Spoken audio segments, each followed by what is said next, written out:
This year, I've spoken to nationalist groups in Finland, Britain, and Slovenia, and I expect to speak again in Europe in November.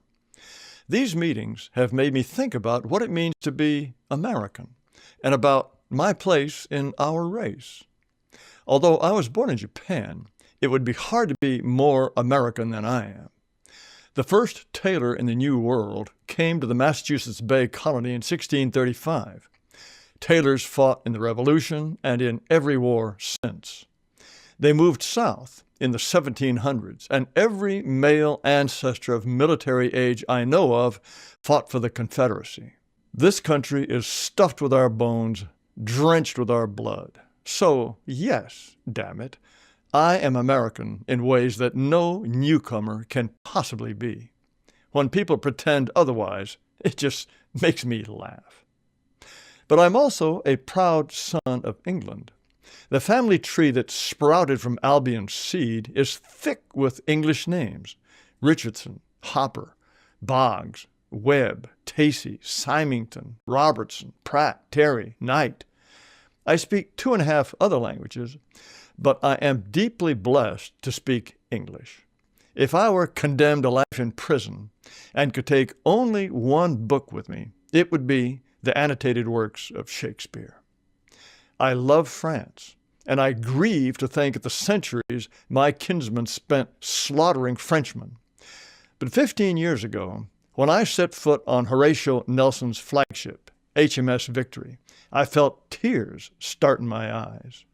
I thought of Nelson's last order to the fleet: England expects that every man will do his duty. That day, I was an Englishman, and I would have done my duty.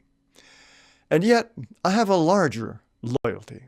Every meeting with European comrades feels like a family reunion.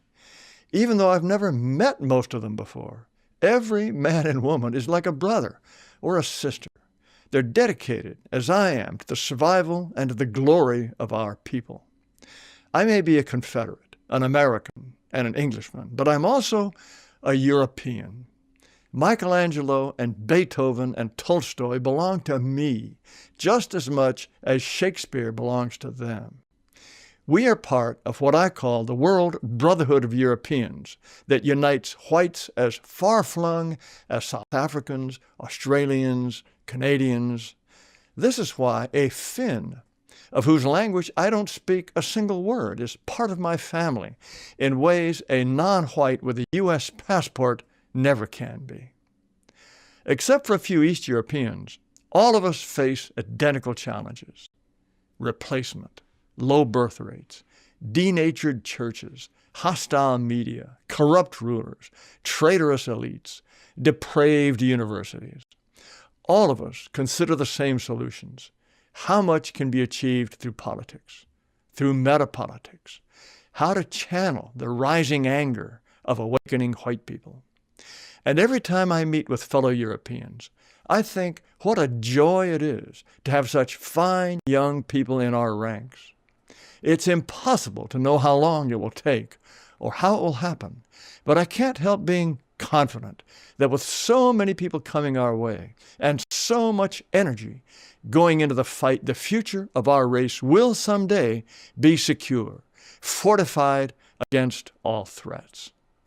I may not live to see that day, but young people surely will.